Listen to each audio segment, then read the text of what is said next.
Thanks for ToAuto for sponsoring this video. If you noticed, I have used their printer Pyramid A1 for all prints in this video, and it was produced by ToAuto. They call this printer Pyramid A1.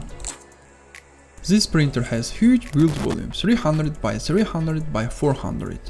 It supports 2 Z-axis and 2 stop switch to prevent misalignments. This printer has filament detector followed by Titan direct drive extruder. If you want 3D printer with large build volume, silent motors, direct drive and sleek design, you can check out Pyramid A1 by ToAuto.